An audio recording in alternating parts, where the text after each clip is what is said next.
I got a very special guest that'll be joining me. He's 19, 3-1, 6 KOs. That's Kyrone. Shut it down, Davis. Kyrone, how you doing today, man?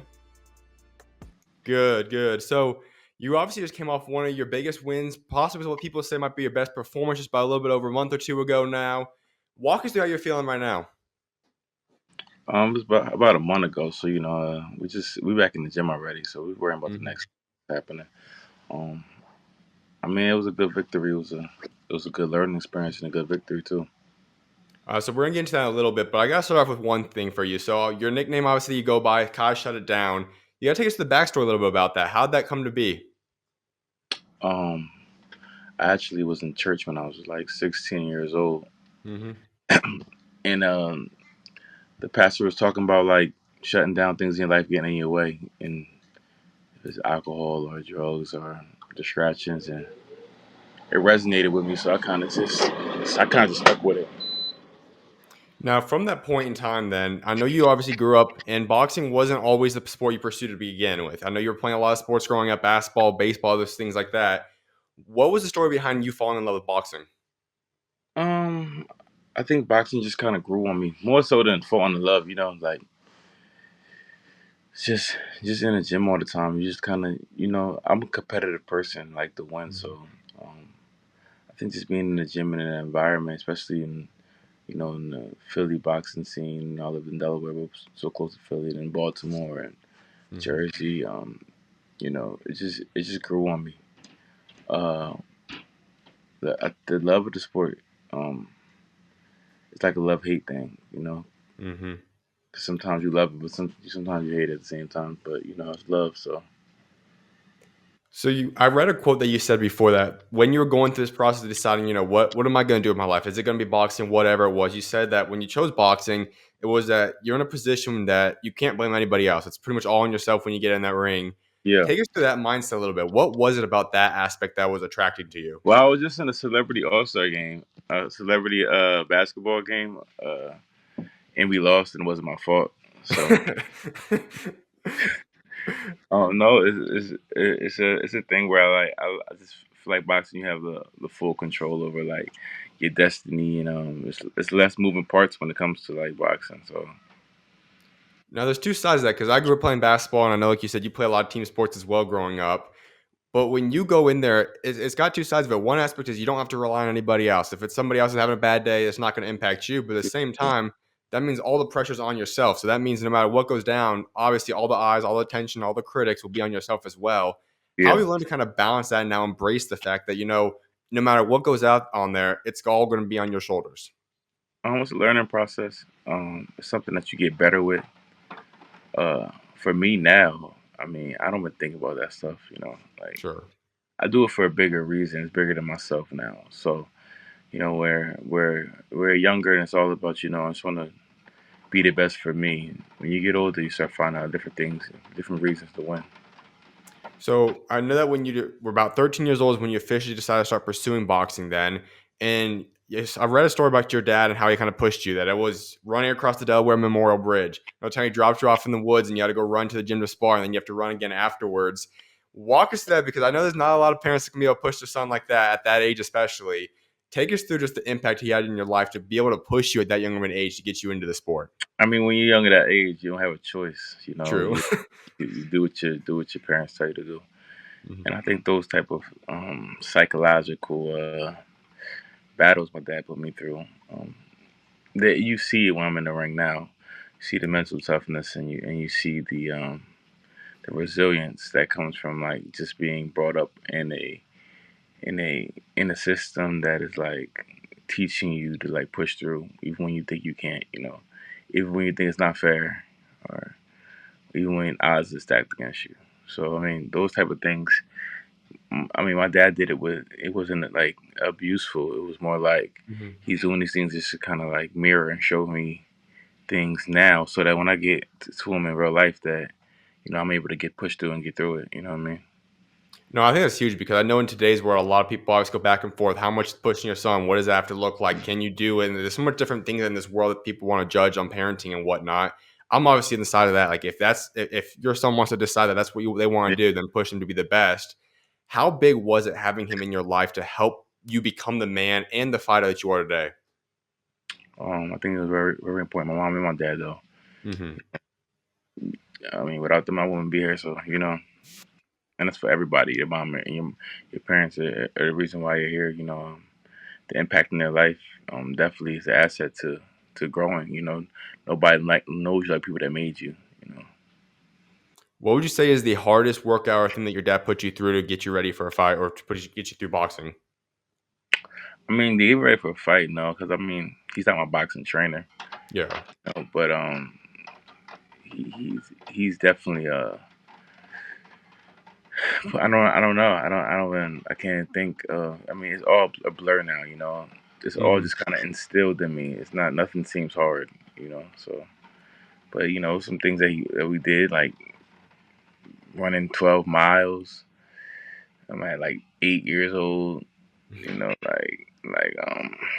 Running with weights in my hands, running with weighted vests, running with like just what I mean, just long. I remember one time we treaded water for like an hour. Mm. He just put me in the middle of the pool and just made me tread water for an hour, and that was rough. I remember that was real rough. Mm-hmm. And we can kind of see that. I know you said earlier that's part of what helped you become the fighter that you are today in terms of the mentality aspect. And we've seen that in fights, whether it's when you come out victorious. We're talking about one fight later on where we saw you against Benavidez and you just did not want to give up. You kept putting up a fight. You kept going after it. Take us through the psychological aspect for yourself where you truly are a guy that's going to lay it all out there. There's nothing that's going to stop you. You're going to keep pushing yourself. Walk us through that mindset for yourself. Yeah, I mean, that's just me. Like it's just me. That's just me every time. I can't really describe it because it's just me. It's not like Mm-hmm. a pretend or anything that I have to turn on. I've always been a determined person. I, I, I, I don't know. My pride wouldn't let me quit. My pride wouldn't let me stop trying. And because I'm such a prideful fighter, I think that's why you get the results that you will get in them tough type of fights. And some of the decisions I make too, like taking a fight in 2 weeks' notice. You know what I Yep. mean? Or being able to fight and being willing to fight anybody, anytime. You know, uh, despite the odds of being able to persevere through them kind of like moments, like, and and I've gotten even better with it, just growing in my career. Just literally just growing in my career, just being in the moments. And now these fights that I'm having, they're getting easier, and things are starting to slow down a little bit for me. It's a marathon. Like it's true, boxing, like the sport of boxing, or anything you do when you're trying to get to the next level, it's always a marathon. It's everybody's always trying to race and be the best as quickly as possible, but it's that slow grind. Everybody's journey is different. Mm-hmm. When you talk about that mindset, was that something that was you say was established from the beginning of your time? Because you start going through the amateur ranks and you go work all the way up there before you turn pro. Have you always had that mindset? Was that something that it took some time to develop in yourself to truly unlock out of you, or has that just been something that from the time you pursued boxing at 13 years old that was already equipped in you? It's like I said, it's been a journey. So like, it's always been in me, and it shows now even more with maturity. Um, Mm-hmm. you do a lot of blaming yourself when you're younger. You do a lot of overthinking, and you do a lot of like, and then depending on the type of person you are, you take shortcuts, or you try to get there without having to do the little things. As you Mm-hmm. mature, you start to learn like what's really important and what you should prioritize, and when is it good to be that person, and when should you shut it off. Sure. I mean, immaturity comes in big. Experience is a huge thing, and you don't really know what experience is till you have it. Like, man, I couldn't tell myself 22 anything. Mm-hmm. But like at 29 years old, the experience, I now know the difference between experience. Like, there's not a 21-year-old and a 29-year-old is two different people. Like, the Mm-hmm. person I am today is like totally different. Like, I would, if I fought my 21-year-old self, I would stop myself. Like, Yeah. I know too many things. It's too many things that I overlooked that was right there. But everybody's different. Like, you see some guys, they flourish really fast in their career really early, and and then some fighters fade. fast. Some fighters have a long shelf life and they last a long time. So I mean, it just depends how you take the sport in, and everybody's different. There's not like one formula to tell you how it's done, but you got to work it out for yourself. I love what you said there because I think in all sports and all aspects of life, you obviously grow and mature. At least that's the goal in life. But especially in boxing, the gap from the psychological aspect, just understanding the game, being able to break it down, being in the ring, experience and whatnot. Every fight you grow in, let alone you talk about 1, 2, 3, 4, 5 years. I noticed I was just talking about it on the Monday show. Jared Anderson obviously went out there, didn't have the best performance just this past weekend, but he's still young. He's got so much time to grow. Yeah. Walk us through that aspect when you just talk about the age differences. Like, how big is a year, or in this case, you just talk about even an 8 year gap for yourself? How much just change can happen, both from the psychological aspect, the mental aspect, but also just physically? Well, mentally it's different, but like the way that you go about it, your approach. Um, if you're, and that's if you're like working on it all the time. If you're Hmm. constantly working on yourself, you should be getting better. Like it should be a difference in 9 years if you're constantly growing. But just like mental things that you do before the fight, like little things. Like I do like little reaction and cross puzzles like before I go to sleep while I'm training now. Like Mm. little small stuff like that, and like just the reason why you're doing it is very important. Like when you're taking the punches and when you're going through and when you're walking and you're talking yourself through the rounds and things happen that are unexpected and you're walking yourself through the fight, knowing how much time it is, gauging like where you are at in the fight. Knowing when to turn the gas on, when to turn it off. All that stuff is experience, and it's different for every fighter. Like some the way you deal with pressure. Acknowledging when you're hurt. Like like when you're younger, you get hurt, you can feel panic because you've never been in that position. But like in my career, I've been hit so many times that I know exactly how it feels. Like it would not panic me. You wouldn't be able to even tell if I was hurt because I just know how to deal with it so well. What would you say is the biggest thing that you've seen yourself grow in throughout your professional career now? My patience Hmm. and patience is a big thing. It's one of the big, huge things that you see when you're around like all the great fighters. I've been in camps with like some of the greatest fighters of our generation, Hmm. and you pick up little things, but the biggest thing is patience. I think um, it's really underrated because boxing is so fast. That patience is a little overlooked. So how do you learn to balance it? Because you obviously are a guy that I know earlier in your career too, you had a large output of punches, and now you kind of, like you said, you've added in that patience to a large extent. How do you learn to balance when's the right time to be patient and be able to kind of get in the right situations, land the right punch at the right times? Like, how have you learned to balance that when you get in the ring? It's a feel kind of thing. You just feel it through, but Hmm. you don't you don't ever try to not be yourself. You stay within yourself Sure. and you move through the moments correctly, how you feel right with them, how you think you should approach it. But you just be patient. You know what you're looking for. You have your game plan. You have your your skill set, and you know what you're able to do, and you take it one step at a time. You don't try to go from one to C. You take it from you take one, two, three. Then you break it down, and you start adding a little more, add a little more patience.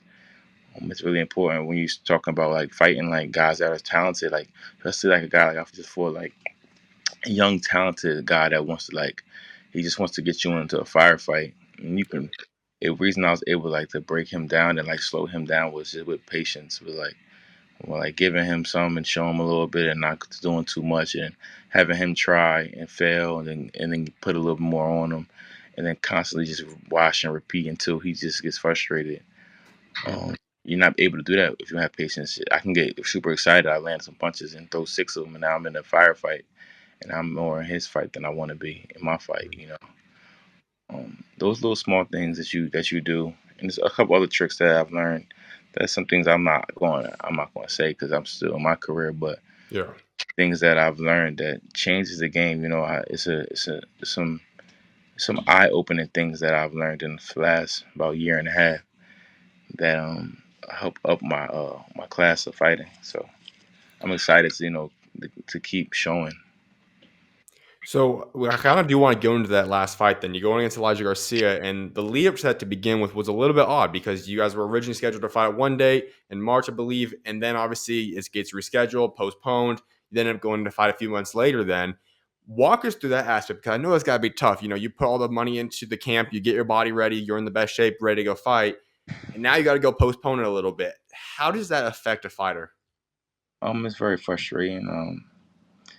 Camp takes a lot out of you. Camp is harder than the fight lots of the time. Mhm. Just going through a camp and just trying to get through the camp without no injuries, is Yeah, hard now. So that was upsetting because we were preparing. We were perfect. Actually, I was more ready the first time than the second time, mm, and just because my body felt better, I was a little less worn. My hands felt better. Even my weight came off easier the first time around. So when we rescheduled it, just because of like the timing, I don't know if it was a timing thing or just the way we had to get right back into training without like resting at all, really not having that much time. It kind of just threw my body off a little bit. Nothing too crazy, but it just wasn't as good. I didn't feel as good as I did the first time around. so then you think that if you would have fought on the original date, that you could have even got him out quicker, or at least even had a more Yeah, I dominant think win? I think if we would have fought the first time, the way I was feeling the first time, it definitely would have been even though it would have been even cleaner. Well, they sound probably lost like a round or two this fight, but like it might have not even gone the distance if we fought the first time. The first time I was feeling like I would say about 15% better. Hmm. Than I did the fight. Just everything. Just literally my condition. My numbers were better the first time around. So like I was running, I was running my mile times were faster by about 20-30 seconds. Like Hmm. on um my everything that my sprints were faster the first time around.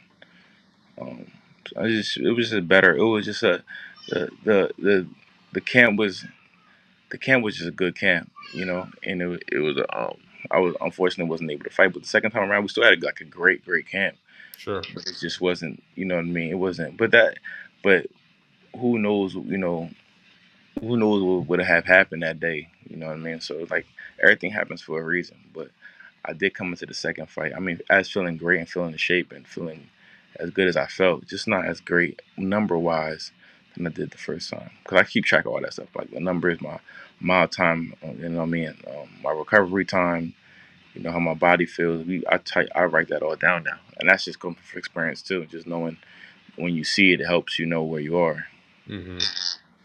So that fight, though, you headed into it, and if people have already forgot, you were the underdog heading into that fight. You weren't the favorite, and yet you go out there and pretty much dominate the entirety of that fight. Then walk us through that aspect. You being the underdog now, you have this up and coming, undefeated, young, quickly rising fighter. Was that a different mindset for yourself, knowing that you were an underdog or at least not even favored to any extent in that fight? No, I'm usually the underdog. I'm Hmm. usually not expected to. Not that I'm not a good fighter, but when you take a loss, people just and you're fighting the ace, and you're fighting on the B side. That's just how boxing works. That's how the game is. People don't look at the actual fight; they just look at the name, or they look at the trend, um, Hmm. and they don't really understand maybe the other person. People that really knew boxing, they knew that I was going to win. Like I've people sent me the tickets. I probably got over 50 tickets. People sent how much money they won. You know what I mean? Just knowing it, putting down real money too, like $4,000 or $5,000 on me. Just on a win, on a decision. So I mean, people that knew their stuff, that was an easy win. You know what I mean? Hmm. It's nothing that he did that was better than me. It's the opposition that he fought. It was just those guys were kind of telling me to what he likes to do. Like he has a great offensive ability, but he needs you to stand there, and he doesn't have great quickness. Hmm. Does not have terrible speed, but doesn't have good quickness. Quickness is like that, like like it's like reacting fast. It's Yeah. quickness. Like if your first thought, he doesn't think fast. He's not quick. He doesn't think fast. Everything is, if it's in front of him, he can land it, but it takes him a while to get there. Um, Hmm. so you can kind of keep him always like one step behind. Um, some of the things I picked up on him just watching him. There's nothing that he did that was better, and I knew for a fact his mind wasn't better than mine. And so there was a little bit of late rally from there in the later rounds. You obviously held off and still had the win by good amount there. But walk us through that aspect then, because when he gets going then a little bit and he kind of gets into fighting his way a little bit, how did you fend that off and be able to still come out on top? He wasn't doing anything. He landed a few punches, but we're in the fight. We're supposed to land punches. True. Too late for that. Like like you lost. Like he was coming on, but it wasn't like worrying me. I'm not worried. Kind of. I don't like you land some punches. I got in the ring to get hit. Like you're going to get hit. Like I didn't think I was going to get hit. The fact that it took you 8 rounds to touch me, or 9 rounds to touch me, Yeah. shows how dominant it was. And yeah, you had a good round. But that round was still close. Mm-hmm. Even the good round that he had. So I mean, it didn't worry me at all. Like I see him coming on, I see him trying, but I expected it. Like because I'm like, when is he going to turn it up? Because you know what I mean. You're undefeated, you're number one contender in the world. I know he was going to try to I wasn't going to go out quietly. So I Mm-hmm. was kind of waiting to see when is he going to? Because I was sitting there doing the same thing. I'm like, I wonder when he's going to change something. So to make me have to change something. Mm-hmm. He's never changed anything. He just tried harder, and I just had to sharpen it back up. But he just, So would you say that was the best performance of your career to this point? um, that probably, maybe I don't know. I can't. It's hard to tell. All the fights come with different challenges in and out the ring. So I had a fight, maybe like I don't know. I forget what fight it was, but I had a fight very early in my career where I got hit with a shot, and I don't remember the rest of the fight. I don't remember the rest of the fight. I couldn't tell you what punches I landed. I won the fight unanimous decision easily. I won every round, but I don't remember the fight. So that's impressive. I was always impressed that I was able to skate through the fight easily. They said that I don't know, but they said that I didn't get hit the rest of the fight. Yeah, but he must have hit me hard enough where I didn't really remember the fight well. Mm-hmm. So that is it. So it's all tight. Every fight comes with a different challenge. I fought a fight with one hand. Coming into the fight. I fought what's that 2 fights ago. Who's the guy I fought right before this fight? What's his name? A Christian. His name might be Garcia too. Mm-hmm. Last name. But I fought him with one hand. I Mm. didn't I didn't have my right hand at all, and he was a southpaw. So it was all jabs and hooks and left uppercuts the whole fight. So that's an impressive win too.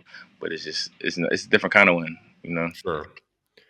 And I think the thing that why some people probably say it's the best performance is this obviously was a notable win, and now it sets you up in position now to be in a place where whatever's next for yourself, you do obviously have Well, opportunities to continue to work your way up. it's definitely my most important win. Sure. Mm-hmm. Definitely my most important win, and it sets me up for we knew that coming in. Like this, is why we took the fight, because it was gonna put us in position. Like I like fights that put me in position. I don't like all the it's hard for me to get up for the middle fights. Yeah. These fights that are bigger are the ones that I like to really get myself into. I like getting in there with somebody who makes me a little nervous. Mm. So who could that possibly be next? Because we look at this division, and overall, it's a pretty open division. There's a lot of stuff in this 160 weight division that's got openings. You have a lot of contenders in there, a lot of different guys with belts right now. Who are some of the guys that you've got on your list that you're looking at right now, potentially fighting for your next fight? I mean, they're working out something right now with a guy. Hopefully for we were trying to maybe if not for the full belt interim. Um, we want the big, but we want the biggest guys. So like anybody with a title. So that's Carlos Adames with a title, Laura with a title right now. I know he's fighting Dennis Garcia. Mm-hmm. Like I'm fighting at 155, which I don't really understand. But we got Jenovic, but he didn't make weight his last fight. So I heard that he's thinking about moving up to 168. So then that's whoever's I'll fight for the vacant title. It's whatever.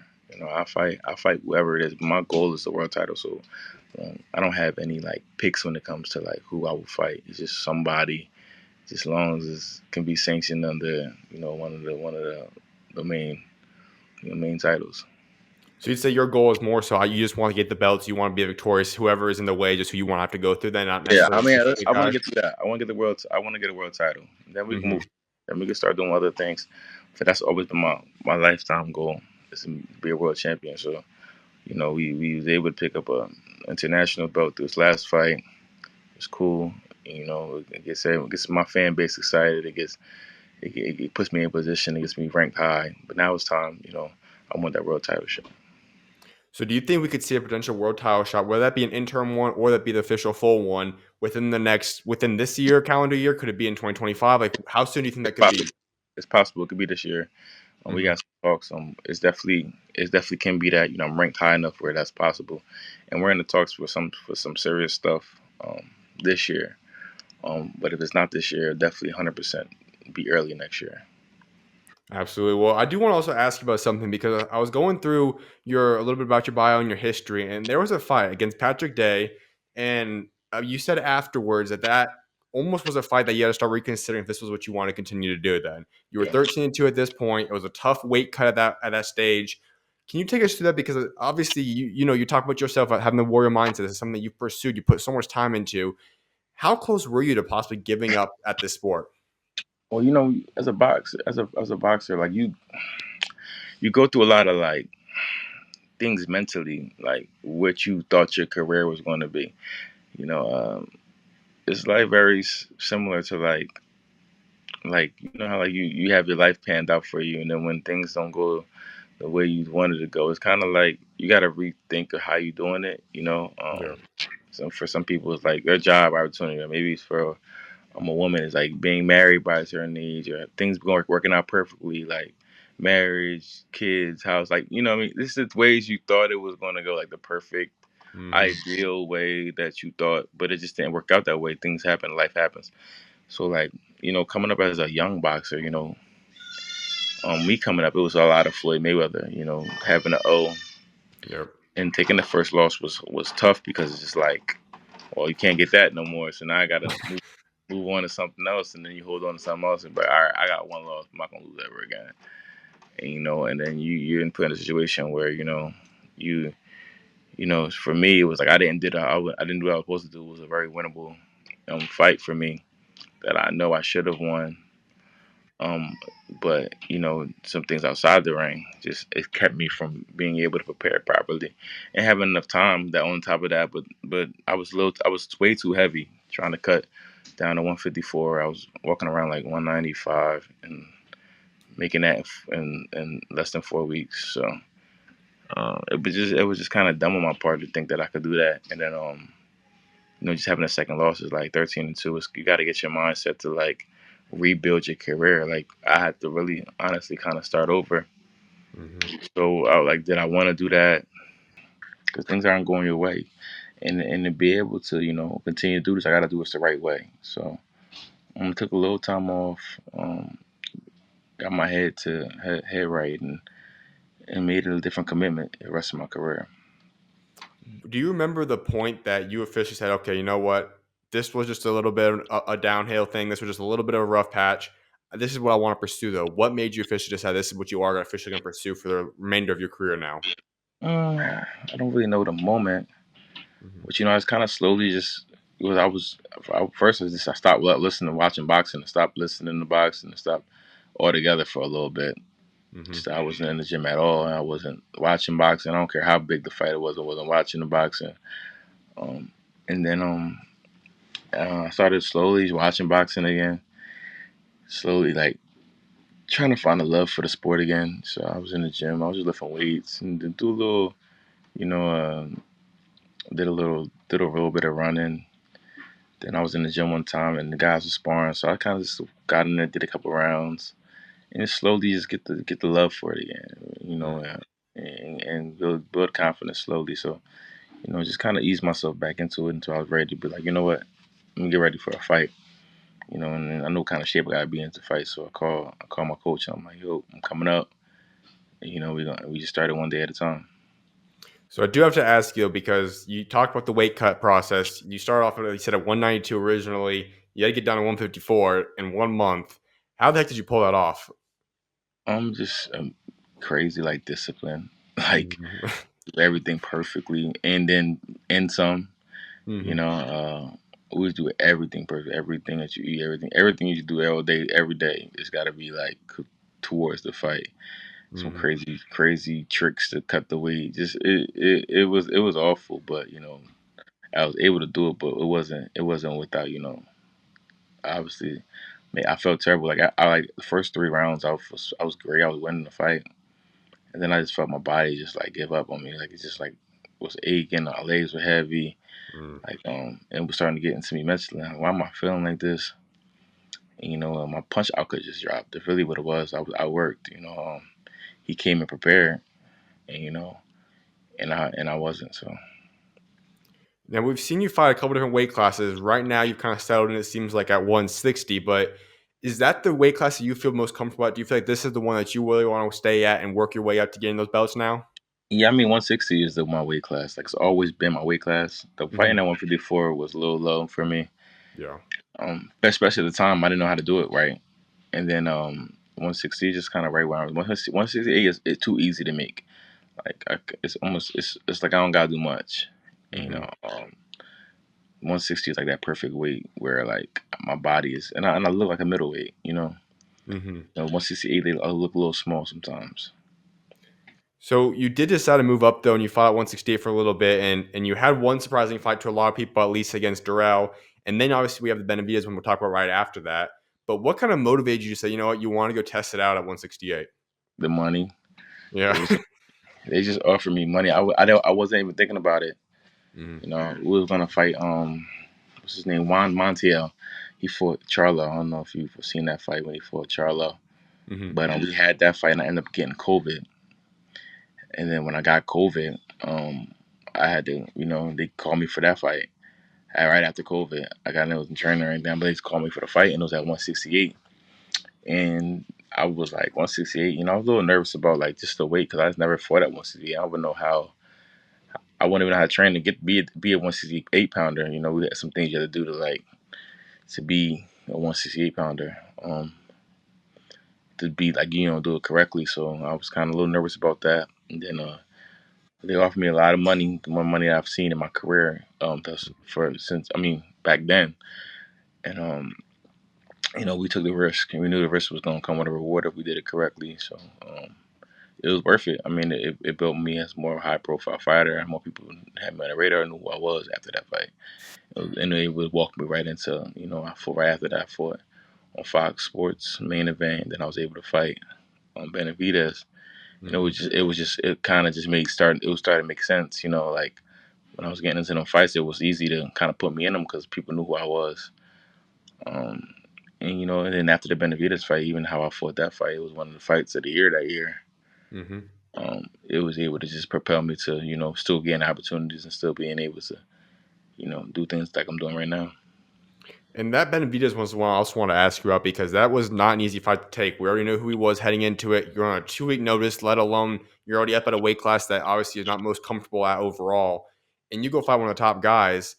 How did that whole thing come together? Because that's not easy. A 2 week notice, going out there fighting one of the Yeah, top I mean guys. I'm a little crazy, so like I'm a little crazy. I actually got the call when I was like coming out of the club, and I got the call, and it was like it was like a situation where I didn't think that I was gonna get a call like that, and then but I had to make a decision to like either take it or wish I did. Hmm.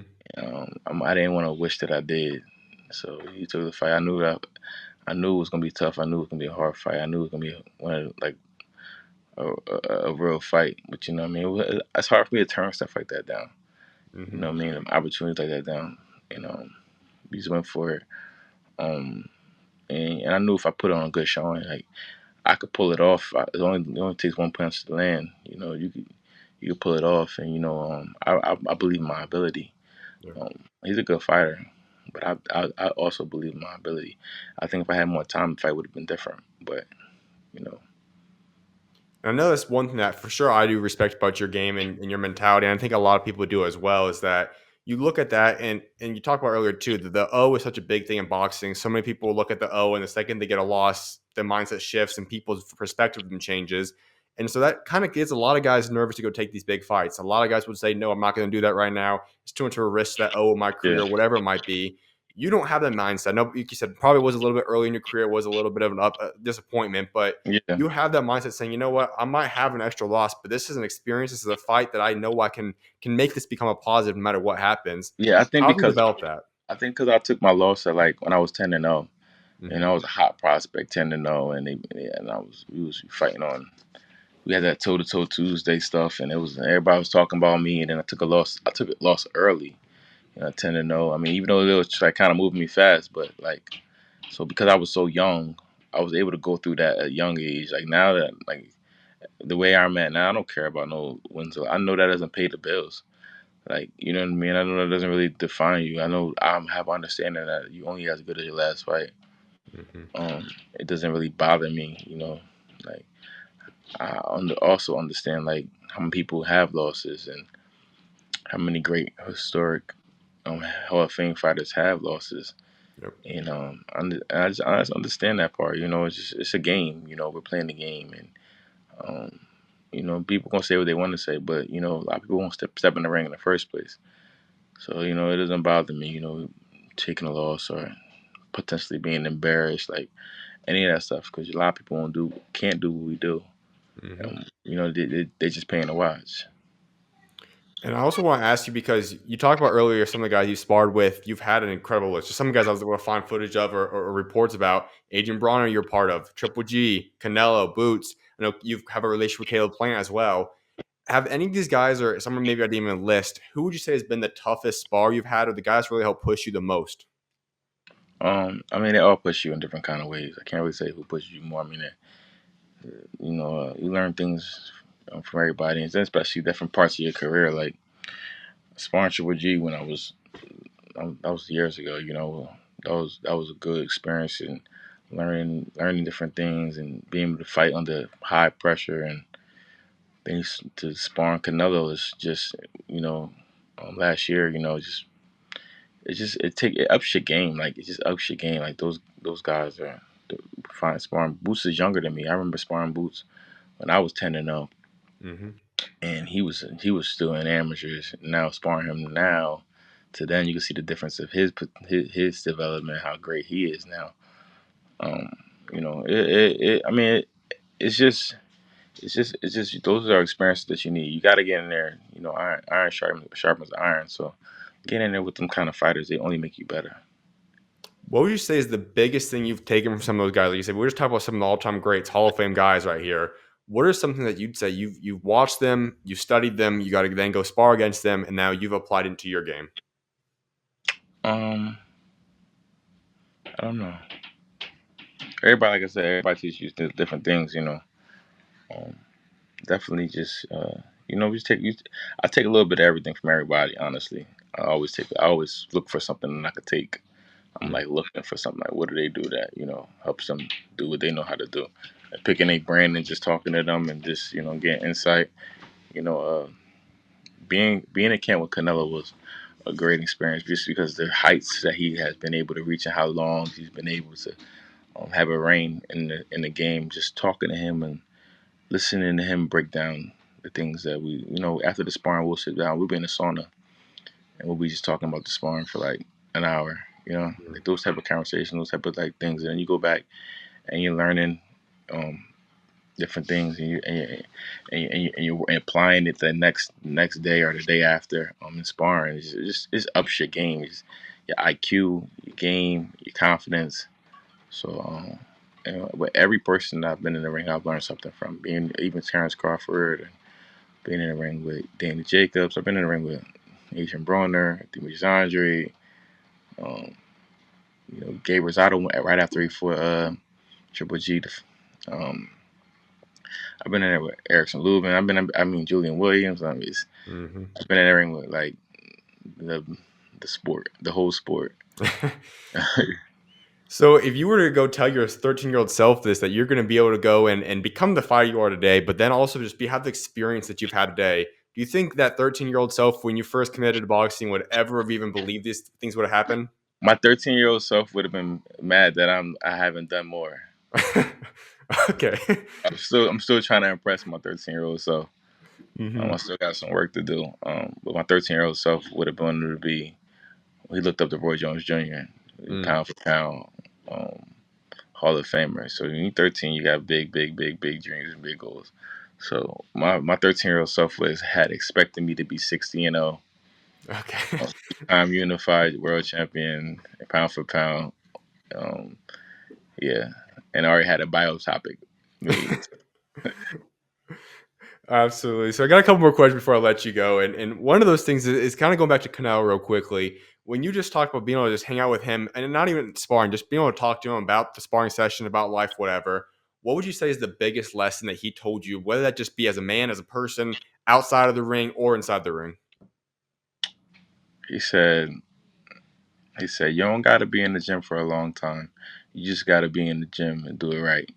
Mm. And that was something I hung on to. A lot of people be in the gym for a long time. But people be trying to, people be in the ring. He said people be in the gym and they want to come to the gym and they've been in the gym for a long time. You don't got to be in the gym a long time. You just got to come here and do what you got to do. Mm. Absolutely. So the other thing I want to get into to wrap this interview up is you also have another career path you've been pursuing outside of boxing, and that's music. So I got to ask you about that a little bit. What started that motivation and get you inspired to start producing on the music aspect? I'm making music since I've been like younger. It's always been like a thing, especially in my culture. Just making music is like everybody likes to be creative. Hmm. And I've started that young, like really, really, really, really young. I'm 12, 11 years old making music. And it's just something that I'm able to do now. Like I use my resources to be able to, be creative and be able to, have a like a music career um with the research that I've provided through myself through boxing. So, it's just something I love to do. So if I love to do it, I'm gonna do it. It doesn't get in the way. It just really keeps me focused because it's like when I'm not boxing, I'm in the studio, I'm creating music, I'm doing. I have something that I really love to do. So I put my passion into that. And everything's aligned. It's like some people like playing video games or like watching movies or binge watching or TV Sure. shows. I'll just make music. I like being creative. I like expressing myself through art. So when did you start actually pursuing like that? Was there an actual point you said, you know what, I can at least obviously you always like you said you always enjoyed making it and whatnot, but actually pursue on and investing in yourself, obviously putting the financial resources and whatnot into it. When did you decide to make that decision? I mean, after the Dirrell fight, we had a party. My friends were like, "Well, we have a party. Let's just celebrate." You know what I mean? You really won the fight. Like, you're gonna celebrate for the win. I'm like, so like, I kind of was just like, all right. And I was in the mood to make some music. So I made some music, and I'm like, all right, well, we might as well turn the party into a music video. And then, and then we just kept going from there. I mean, I always put music and I put it, but now like I'm like, you know what? Let's just push it. Let's make it part of my career. Let's just make it a thing. And I think at first people were kind of like trying to grasp what I was doing, but I think it's starting to catch fire because my music is good. If you like the style of my music, I mean it's good music and it works. Fits my person. It's my personality. It's really me. And then you able to see a different side of me. Hmm. As you becoming a fan of me as boxing. So I mean it works hand in hand and it also gives me something to do when I'm not in the ring and I be bored. Training my life away. Um, yeah, I mean, I'm in the gym now. I mean, I just was in the gym earlier.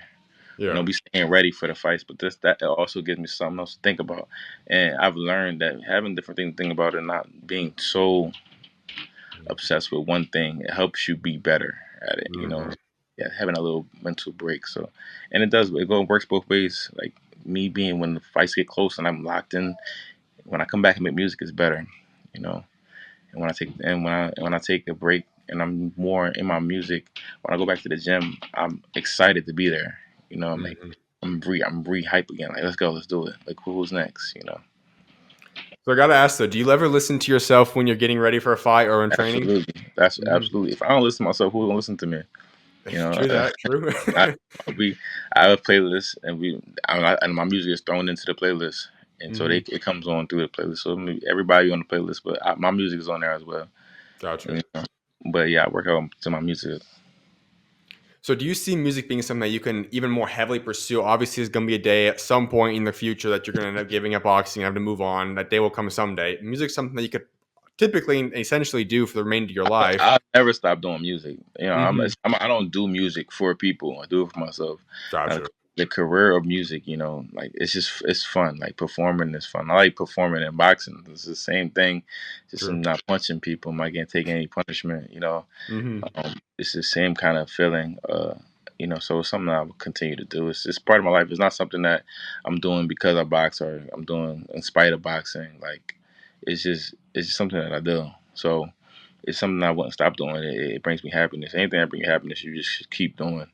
I don't think I ever 100% be out the boxing game. Like even when my career is over, like training, I'll probably be a trainer or do some type of maybe I don't know, like maybe I have a podcast or maybe I'll do some Sure. commentary. I don't know, but I know I won't be able to just fully walk away from something I love. Gotcha. Well, I got one final question I always like to wrap up every interview with, and that is asking that whenever that day does come and you obviously have your legacy left behind, what do you want to be remembered for? What do you want that legacy to be for Kyrone Davis? That I was able to, reach the peak of the sport, and wasn't scared to fight anybody, anytime, and was a real throwback fighter. Fighter could have fought in any generation.